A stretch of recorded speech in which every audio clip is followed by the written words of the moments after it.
সব স্বপ্ন পূরণ হওয়া ভালো নয়, সব আশা পূরণ হওয়া ভালো নয়।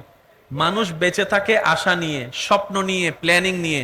সবকিছু যদি পাওয়া হয়ে যায়, নতুন প্ল্যানিং যদি কিছুই না থাকে, মানুষটার জীবনটা পুরো পাইনসা হয়ে যায়, এই জীবনের স্বাদ থাকে না। আর মানুষের একটা অভ্যাস কি জানেন? যতদিন আইফোন কিনতে পারে নাই, তার মনের চাহিদা ছিল একদম চরম পর্যায়ে। আর সে আইফোনটা যখন তার পকেটের মধ্যে রিংটুন হয়ে বাজতে শুরু করলো, 6-7 মাস 1 বছর পরে আইফোনটার আগের মতো চাহিদাও থাকে না, পাওয়ার ইচ্ছাও থাকে না।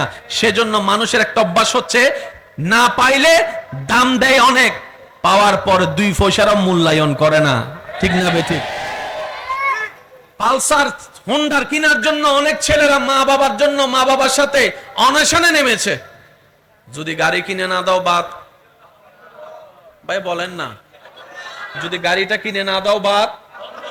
যুদ্ধ করে মা বাবা নিজে দারকজ্জ করে সন্তানের মুখে হাসি ফুটানোর জন্য যে গাড়িটা কিনে দিয়েছে, ওই ছেলে দেখেন 6 মাস 1 বছর পরে ওই গাড়িটা ধোয়ারও প্রয়োজন মনে করে না, চাক্কার মধ্যে ময়লা আর ময়লা পড়ে থাকে।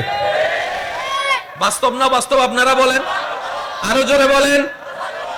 ইস, আমি যদি বিদেশ যাইতে পারতাম, জায়গা জমিন সব বিক্রি করে হলো বিদেশ চলে যেতাম। যারা যেতে পারে নাই তাদের চাওয়া এটা। আর যারা গিয়েছে বিদেশে, কষ্টের পর কষ্ট, মহা কষ্ট, তারা বারবার বলে কেন যে বিদেশে আসলাম, কেন যে বিদেশে আসলাম। সেজন্য মনে রাখবেন ভাইয়েরা, সব চাওয়া পূরণ হওয়াও ভালো নয়, সব ইচ্ছা পূরণ হওয়াও ভালো নয়। সেজন্য আমরা আমাদের ইচ্ছা, স্বপ্ন কোনটা আমাদের জন্য ভালো, কোনটা খারাপ আমরা তো জানি না। আজকে যারা ভালো লাগে, কালকে তারা 2 চোখেও দেখতে ইচ্ছে করে না, এমনও পর্যন্ত আছে। কথা বলেন ঠিক না?